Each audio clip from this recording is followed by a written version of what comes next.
Hello, everybody. This is Bo Knight and Ryan Knight here today, and we are the Knights of the Pageless Library, and we are here to review audiobooks. Now, Ryan, what makes you think you know anything about audiobooks? I have been listening to audiobooks as far back as I can kind of remember, pretty much since they came out on tapes. So Yeah, I do remember the days. I mean, if you guys couldn't tell, we are brothers. We share the same last name. And we when we lived in bunk beds together, and you would sit on the top bunk playing video games, and it was my job to flip the tape over when we had to move on to the next tape that we were listening to together. yeah, that was always those were good times. I believe the first kind of audiobook I listened to was the Harry Potter books. Those were the first ones that Oh got me yeah, hooked. we listen to those a lot. And I mean, things have gotten so much better with Audible today. Instead of having to carry around this bulky tape player, when you had to worry about your freaking not only running out of tapes, but also your tape player could die and you had to have batteries hmm on hand. Yeah, It was yeah, so annoying. packing around, stuffing two tapes in one pocket and the Yeah, tape recorder in the other to and make the sure you tape didn't run recorder out of barely fit content. in a pocket because the tapes are huge. Yeah, now it's basically like your phone just in your pocket. Yeah, and you can have all the books you could ever want. Now, Ryan, what book are we going to be talking about today? Today we're gonna go ahead and start off our show with Starship Troopers, Not the movie, not the everybody. movie. There is actually a book, and it is pretty decent. I mean, Yes. so Ryan, let's kind of give our overall recommendations of like at the beginning. Like, do you think this is worth a listen? Like, is this worth the? I think it's $10 on Audible. Do you think it's worth $10? It's about Uh, 9 hours long. yeah, I 100% think that this book is worth the time and worth a listen, and I believe we will be reviewing the Audible copy of it, so it will be the one that is read by this Lloyd James as a narrator. So we can't say anything for any other place you read or listen to it, such as Yeah, if YouTube or whatever. yeah, But if so this you will be our torrent it review. from somewhere, the quality might be terrible. That's all we're Correct. saying. Your mileage may vary, but the Audible copy will be the one we will be reviewing. And I would also have to recommend, like, considering that when did this actual book come out? When did he Uh, write this? I can't remember. Robert, the book was written in 1959 by Yeah, see, it Robert is A. Heinlein. pretty old. It's pretty old. When was it recorded again? I can't remember. The recording we are going to be discussing was recorded in 1998 by Uh, Blackstone Audiobooks. yeah, and that's pretty recent. And I mean, this book was kind of a big deal, and it was really it was kind of his Robert's like claim to fame. And I mean, it kind of really bums me out too that there's only one book in this universe. Like, I really want to know more, I but agree 100%, and we'll get to that towards the end. That the there should have been more, and he set himself up to continue it, but it just never did. so this book is kind of set in, it's like, I would say like the distant future, but not super far. Like, there's not like crazy amounts of technology. I mean, there is kind of a lot. And I think the book opens really strong with that sequence when he's doing his drop on the alien planet with the skinnies, and it kind of really sets it up for like kind of all the things that are going to be in play. And like, he does a really good job, I think, of setting the scene of like just like how many people are coordinating together, and kind of like the tension that is involved in being like in dropping in. Like, I really loved the way that it started out, and it hooked me immediately. I don't know, how did you feel about it? I felt great about it. I'm going to go ahead and throw out a spoiler alerts here. We are, for Oh, anybody right. who's Dude, I'm wondering, sorry. that's fine. For anybody who's wondering, we are going to go ahead and just give a quick synopsis of the book. So we are going to spoil the vast majority of it. So uh, we dropped our recommendations as a good listen. So if you don't want spoilers, you would go ahead and stop here. But back to the topic, I agree with the opening of the book. I do think it's very strong. It's a great hook. The thing that I personally liked is the opening scene is exactly like the opening scene in the movie, but it has a far different outcome, and See, I we will haven't kind of talk seen the back and forth movie about in that. so long, but the movie. the movie, right? The skinnies aren't even in the movie. No. So No, and I you guess jump. maybe we should set the scene a little more. So like the beginning of the book, what's his name? Rico. Rico, Johnny Rico, but you do Yeah, not John. hear his first name for about 3/4 of the book. Right. The book is kind of told from his perspective, almost like it's like a journal or like a tell-all, I guess. I'm not really sure, but it's like it's kind of him like recounting events after they've already happened. Correct, and that's how I interpret it, is him basically almost reading his journal to you, telling you Right. what happened to him. So it's not his first drop, is it? That the one that he lines out? I don't think so. The timeline is a little bit weird in my opinion, because it kind of goes future setting and then we jump back in time to before he was in the military, and then it works its way back up to that time. Right. So yeah, so it opens and they drew a drop on these skinnies. I mean, you really don't get a lot of information about the skinnies. Basically, they're supposed to be humanoid, but just skinny and tall. I kind of imagine them with like really long heads and kind of spindly arms and spindly legs. I agree with that as well. I kind of think of the almost the creatures from the movie District 9. Oh yeah, that's a good way to think about it. But they don't have the Cthulhu face. Right. Maybe they. I don't know. I will touch on too. We're not talking a military drop as in like a paratrooper. These are guys dropping from a spaceship down to a planet. Right. Yeah. So that gives you kind of an idea of where we're talking as terms of technology wise, and they are also in heavy military suits that allow them to be extremely combat effective. Well, they're superhumans the MI, almost. So they're the Mobile Infantry. So they move extremely fast. Like they're extremely combat effective. Like they are the most deadly military force that there's ever been. Right, and I know we wanted to touch on this just a little bit for anyone who has played the game. I'm drawing a blank here. Starcraft. So a lot of stuff I believe is the Terran race in Starcraft was taken almost directly from this book. Oh, it was. I think they've even admitted it, and I mean they did a good job because it's awesome. Right, and so when you're kind of envisioning the suit he would be in, I envision it's basically the troopers from the Marines, as well as the fire bats and everything. Right. They do have, I forgot about that. There is the 3 separate classes, right? Because they have like the scout unit, the heavy unit, and the standard unit. Yes. Right. So yeah, like the fire bat would be, I didn't even think about that. You're right. They did rip off a lot of these things. And I mean, to great effect though, in my opinion, to great effect. I think they did a good job because it is a cool universe and it's a cool idea. Right, especially for how much of a universe he crammed into this book that is actually relatively short, in my opinion. It is, yeah, like 9 hours is not a long audiobook. Correct. It's really not. I mean, what would that be, about 4 tapes? Yeah, probably 5 maybe at the most. Yeah, with 5. Double-sided. Maybe like a 5, and then the 5th one's only one side. Right. And so Rico kind of, I guess Johnny, we'll call him Johnny just so people don't get confused, because it's kind of, he goes back after they talk about this drop and his buddy dies, and he goes back and he starts talking about like that he never even really thought about joining the military. I mean, you think this is a good time to talk about the way that the military is structured within society? Yeah, I mean, because that is his that's the whole reason he is so torn about joining, especially he's catching a lot of flack from his father when he brings up the fact of joining.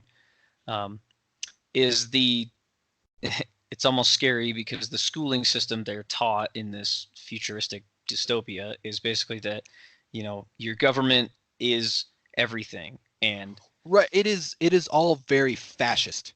Like very, it is very, like the whole book, and it kind of paints fascism in a good light, I would say. Like it's not necessarily all bad, but I mean we'll get to that a little more later. Right, and the reason that the as far as I understand in the book, that the military is dropping on other planets and fighting other alien races is because basically fighting amongst humans has come to an end. The whole planet is basically at peace. Right. They're a world federation, right? Like they Right. are. Yes. And so I mean, this is kind of because they don't really ever come out and directly tell you these things. And so a lot of it is from like what Johnny is being told or what he's interpreting. But I feel like there's a lot more being said behind the lines, kind of when you get, especially like when you get these scenes with his history professor, and he's kind of telling you the history of humanity and all these different things that like humanity has kind of gone down this pathway of where they've really focused on having a really effective military that is like in space. They can be anywhere at almost a moment's notice, but they've run out of enemies to fight. And so they're Right. kind of, I mean, we don't really know a lot about the conflicts because I mean Johnny's just a regular soldier and he's just doing what he's told. But it kind of seems like they're picking fights with these other races because they have nothing else to do and they're kind of like exerting force just because like that's all they know. Right. And it definitely talks about they literally go places like in his first drop. They're just going there as a show of force. They're not even told Right. to eliminate the civilians or anything. They are just told They're to go there and cause a bunch of right. disruption They're just supposed to to cause havoc. right to basically show the enemy that they could destroy them at any Well, time. and I think a cool scene that I liked and I was like, whoa, this book's really cool is when he drops that bomb that like says out in skinny speak, I am a bomb and I will blow up in 30 Right. seconds. Right. And it's like literally just to scare them. Right. And that's Like all they're trying to do is scare like them. that's some pretty crazy psychological shit. Correct. And he's constantly talking about how he's launching, rockets at things he thinks are important. Right, yeah, like he like sees the water tower and he's like, I'm gonna Yeah. blow that up. That'll Yeah. that'll give me some extra points. It's just to basically cause a Well, bunch of and distraction it's and kind disruption. of it's kind of game like to them. Like they kind of like they know that they're not really gonna have a big opposition, and like they go in and one of the guys tells him not to be a hero, but like he goes in and he like wants to cause as much damage as possible, and he's like comparing himself to his friends. Right. So I would say, the book progresses a little bit forward. You find out that Rico is still in high school. He's getting ready to graduate. So he's basically wanting to figure out what he's going to do. His father is highly against him joining the military because his father thinks it's ridiculous. His father, as well, I understand, his is father's basically like a a really businessman. really accomplished businessman, as far Right. as you can tell. Yeah, It they seems don't like really it talk seems about it a like lot. he had like Johnny had a pretty cush life and never really had to like do much because he had everything taken care of for him. Right. So, as best I understand, Johnny's best friend is going to join the military. So Johnny Carl, decides, I think is yes, his name. Carl. And again, jumping back to a contrast between the movie and the book, uh, the female Ibanez is there's not a whole lot here in the book about this stuff. They literally Yeah, talk about them for a few minutes. she They're a comes up little a bit bit later. interaction, right? But they talk. It's just a quick interaction. Then they all go their separate ways, pretty much. Um, Johnny decides he is going to join the military, But it's kind of kind of just like to a spite his snap father. decision. Yeah, He like because he talks about like when he's going there and he's like, I wasn't even sure I was gonna do it, and he just does it. yeah, he does it, and then he finds out afterwards that he is only qualified for mobile infantry. He Yeah, is that not is. qualified for anything else. I thought it was pretty funny. Like he lines out, like his top 20, and then he says like the last thing he would do. It's like, oh, I would maybe work with dogs, and then I put the mobile infantry, and the guy comes up to him and he's like talking to him about the dogs. And I was like, oh my god, he's like at the bottom of his list already. Yeah, I just thought that was pretty yep, funny. yeah. The guy skipped over his whole list. Yeah, I just thought that was pretty funny. Um, I'm going to take a step out here real quick just to talk about audio problems. I did notice with the Audible version is it seemed like every time the recording would start, probably when the narrator took a break and then started up again, there is a weird little audio distortion where his voice is really quiet for about a Yeah, sentence, and then it picks back up for and I whatever noticed reason. there was like at the end of a chapter there would be like dead air for like 5 or 6 seconds. Yeah. And So it doesn't seem like much, but it sometimes you're like, why is there no sound? right, Like and it's just kind of weird. it can catch you off guard for sure in Yeah. audiobooks. Yeah, it's, a lot of the time I'm like looking at my phone like, what the heck? Why is this not going? Right. Yeah, good thing you mentioned that because I forgot about that stuff. Yeah, I just want to make sure we touch on the audio things that we think, and we should have said this sooner, but I do believe that this Lloyd James did a very good job narrating. Oh He's yeah, not. he did. I think he did an amazing job. I think he Yeah, does a very good job. and that's, to me, that's a big deal because obviously the narrator can make or break the book for you. So he does a very good job. He keeps you interested. He does very subtle voices, which I appreciate. They're different enough to distinguish between characters, but they're not overbearing, which some of them get a little overbearing with them. So Yeah, I mean, to be fair though, he doesn't have to do like very many women or those kind of things. I think correct. that's a lot of the time if it's a male narrator and they do like a horrible I don't know about horrible, but they just don't do a very tasteful job of like representing a woman. It really can pull me out of a story pretty fast. Right, and I agree. Well, that's kind of what I mean by being overbearing about certain things, and that would be one of them. Like this guy thinking he needs to do a female voice like perfect, when in reality you just need some distinction between characters to keep you interested. So, I mean, since you're talking about Lloyd James, I want to talk about him a little bit more. I mean, he's also known as Sean Pratt. If anybody ever really wanted to look him up, and he's done over 600 audiobooks, so he's definitely a pro. I don't know why he is two different names. I can't really seem to figure it out. yeah, that is an interesting little tidbit. So, Yeah.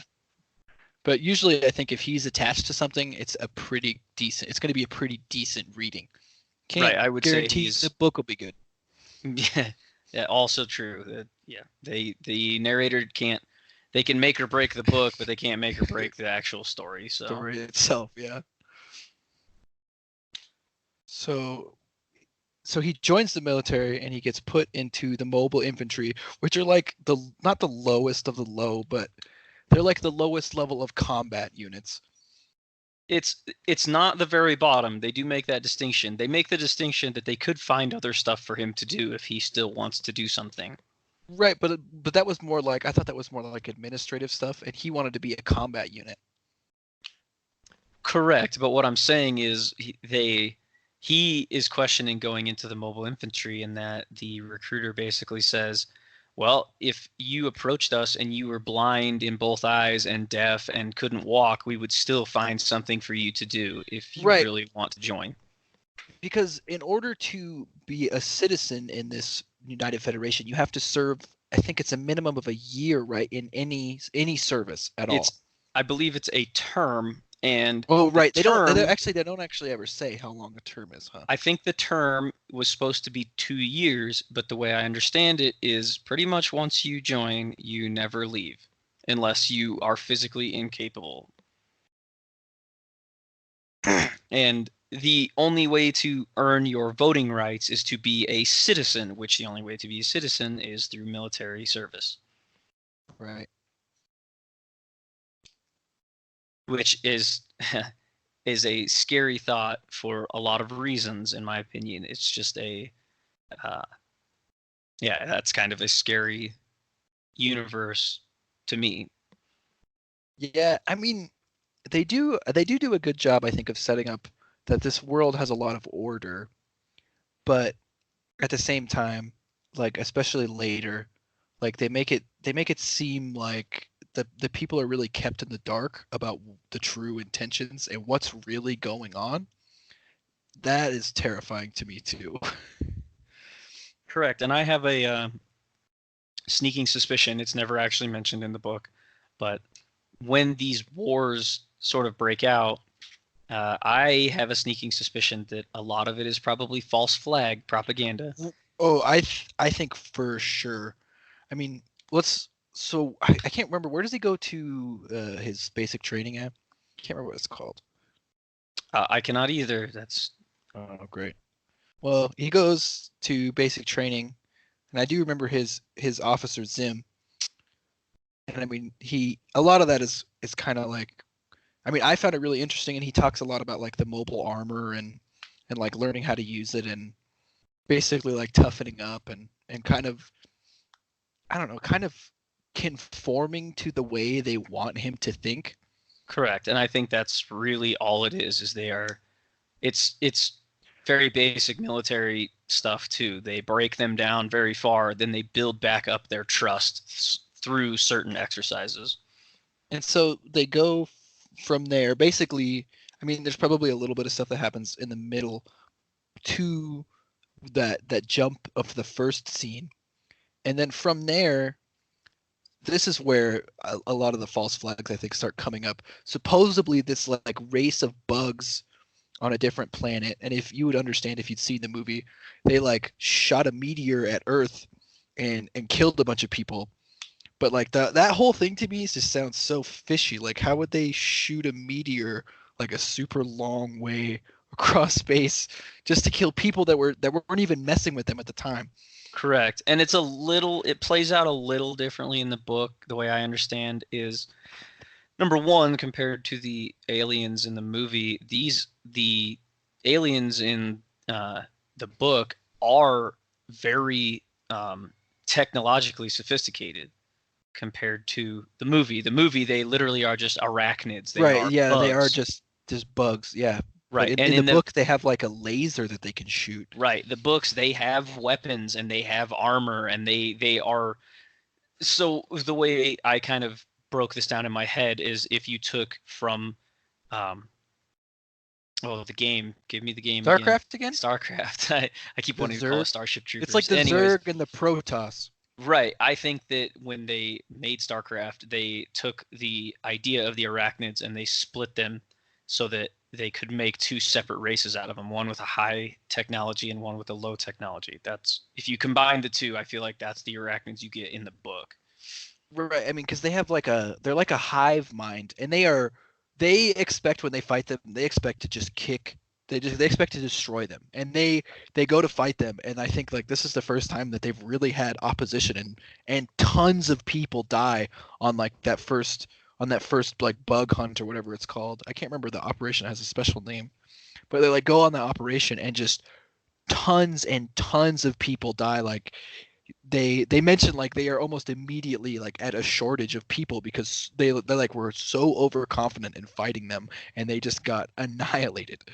Right, which I believe is how the human race would handle attacking aliens. We would just assume we are far superior. Especially like in this case when they're like, oh, they're just dumb bugs, but like Right. they find out really quickly like killing them doesn't really do much because they like can be born and incubated within minutes, and they just like replenish as Right, soon as you and kill them. the way they describe it in the book is that there are thousands of workers and not very many Right. I think actual it's 50 to 1 is something he says. something There's like like that, 50 right? workers to 1. To But one one actual warrior fighter. is very dangerous. Right, and the way they make it sound is there's only a certain amount of warriors alive at one time, but if But one that dies, number a is new kept consistent. right, a new egg will hatch immediately to hatch a new warrior, so they are never really they never really lose much in terms of forces. I mean, they don't. There really isn't a lot of talk about the battles. I mean, towards the end, he kind of breaks down one really good, but like Johnny isn't really. He doesn't really talk about them very much. He doesn't really like break down his experiences and all these kinds of things. I mean, he's more worried about like becoming an officer and like I know he talks about like because he's not very good at math, and he's trying to learn math because you have to be able to get a certain score on a test to be an officer, and he's Right. more worried about those things instead of like this looming threat that they like literally poked in the eye and like woke up the beast and is really fighting back. Right, and the big thing about their mobile infantry is they are, for all intents and purposes, they are Marines. So they travel on ships to be dropped to fight. So their structure is very marine-like, in my opinion. And they, he's trying to work his way up the ranks because at the end of the day, Rico is he's a good soldier, but at the same time, he's just a soldier. He just does his job, and that is what gets you promoted. So he works very hard to just do his job. Yeah, and I don't even think he's really like outstanding at it. They kind of make it, especially like when all the people are dying and there's so many places to move up. Like they kind of make it seem like it's like, oh well, you kind of just get pushed through if you're around long enough. Right. Yes, that's kind of what I'm saying, is that he kind of climbs the ladder because he's in the right place at the right time, or wrong place at the wrong time, I guess you could look at it. But he does his job, and he just works hard. So people above him notice that he works hard. He's not even necessarily outstanding at what he does. He just works hard and tries hard. So, do you want to talk about the final scene? Yeah, I think the synopsis we've given is it's actually a very kind of short and concise book. He pretty much right, and I mean does like, his first drop. Sorry, he does his first drop. They skip back in time a little bit to him in high school, then him in boot camp, and he sort of glosses over boot camp in the book. Then we get right into him. There are a couple things, but I mean, yeah, he hits on kind of the main things. No. Right, he hits on some of the main things that he does and that he learns there. Then he kind of moves on to basically getting to his company that he's going to be with, his ship he's assigned to. At one point, this is probably what you're kind of getting to as far as the ending, but his own father ends up joining the military as well, the Mobile Infantry of all things, which I personally did not like in terms of when he said father, I thought he meant like a Catholic priest for a long time. I as well. I also thought because he had talked about like other people that they were with, like that were religious, that he had called a father.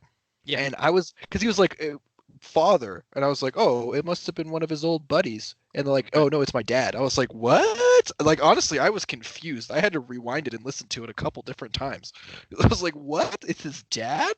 That doesn't make any sense.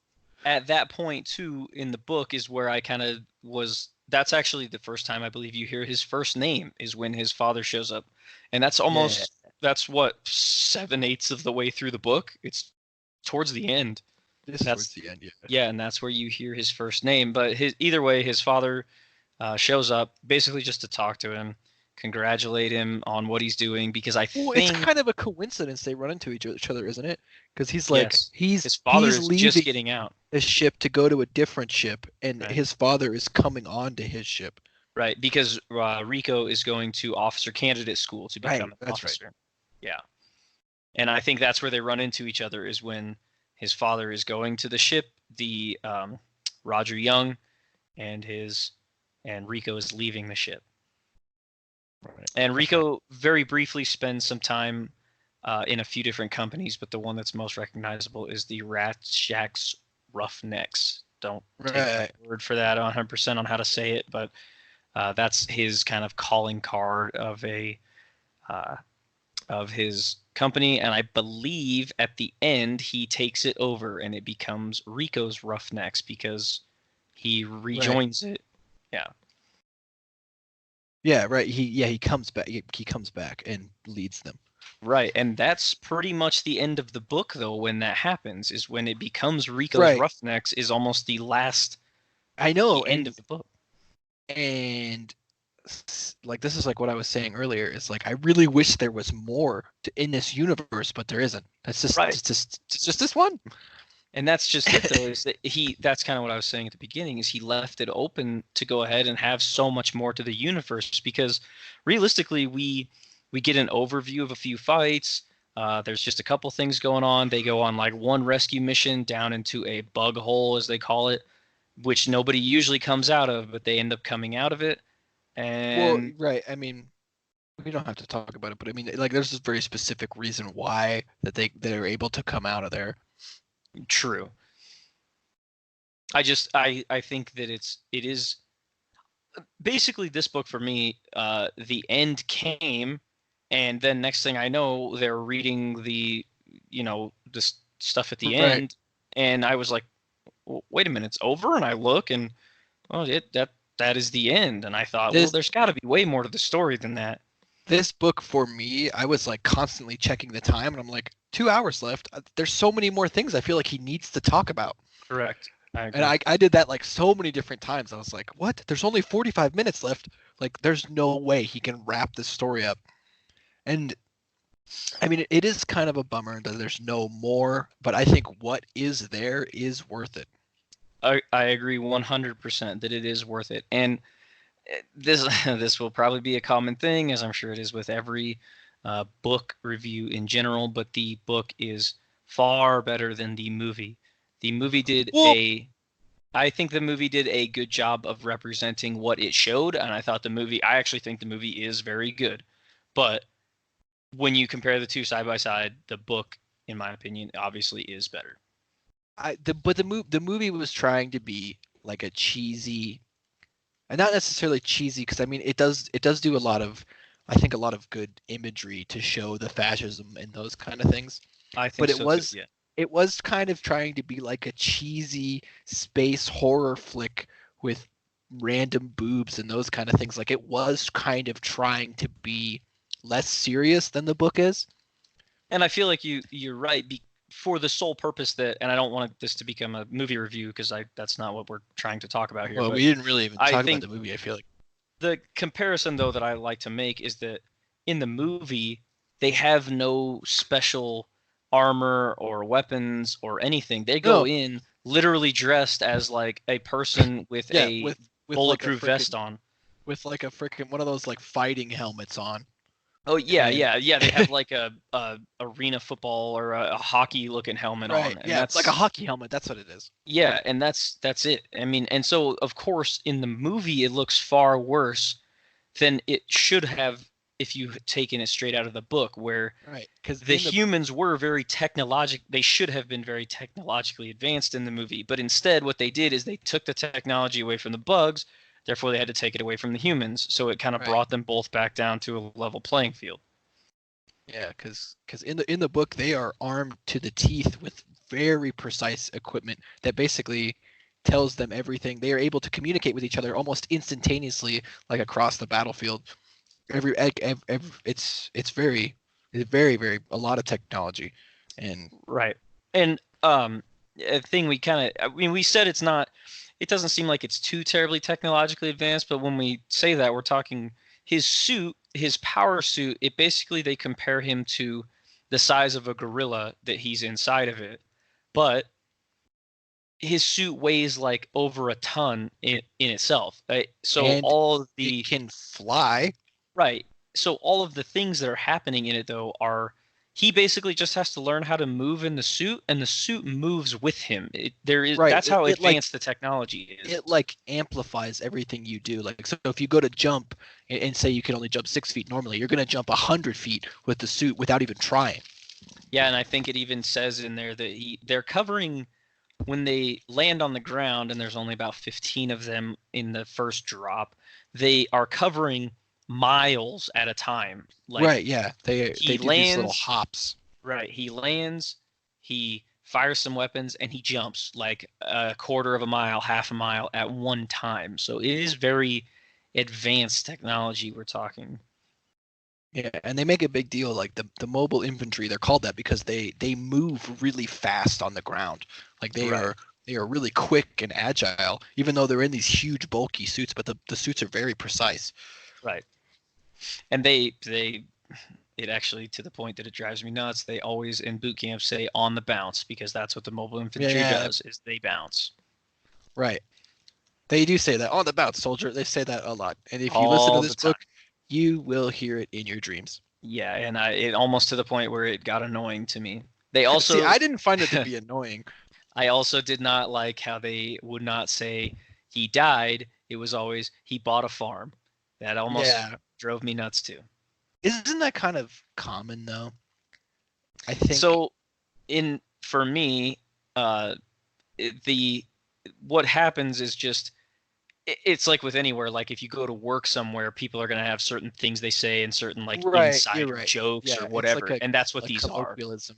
Yeah, and that's what these are to these people. Is that's their way of they all, no matter which unit they're from or whatever, they all know these terms. So those are things Well, they I've heard always want that to share. in other things though, like people die, they bought a farm. Oh yeah, yeah, I agree. I just the way that they said it so many times kind of drove me Yeah, nuts. Is all. they did, especially towards the end. Um. So yeah. That pretty much I feel like sums up Starship Troopers for me. We didn't get super in depth on this, I don't think, but I would say since we're kind of just getting started with this, I would want people to let us know if they want more in depth, less in depth. We're gonna try to keep the editing on this podcast to a minimum. So A bare also minimum. let us know your feelings on that. If you think we should cut a lot of stuff out, keep a lot of stuff in, our goal would be to just kind of get to the point, talk about some stuff. If we go off on tangents, we'll try to rein it back in as quick as possible. Or maybe not. Or we might not. If people want to hear us banter, then I'm always up for a good banter. So I'm gonna set up a Facebook page for this too. So I mean, we'll see if anybody ever wants to check that out, they can head on over to the Knights of the Pages library on Facebook. Yeah. And I'm not sure what book we'll do next, or when we'll even post the next thing. We'll see. Maybe we're gonna see how this goes. yeah, I would say And we're mostly just kind of putting some feelers out right now. We personally noticed there's not a lot of if you search anything, there's not a lot of information on the audiobook itself. I know we kind of mostly just talked about the story, but I feel like we just throwing in some information about the audiobook version we listened to.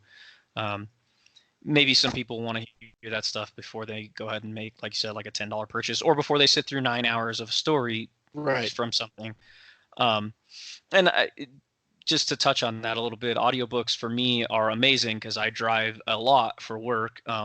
So it's incredibly useful to me to be able to, I don't like to listen to music while I drive. So to be able to just throw on an audiobook when I got to be in the car for 8, 9, 10, 11, 12 hours is perfect for me. So that's why I'm so passionate about this and wanted to talk about audiobooks in our podcast specifically. And I hate when you get 6 hours into an audiobook and you get the realization it's maybe 6 of 12 and you're like, this book is terrible, but I'm probably Correct. going to listen to the rest of it.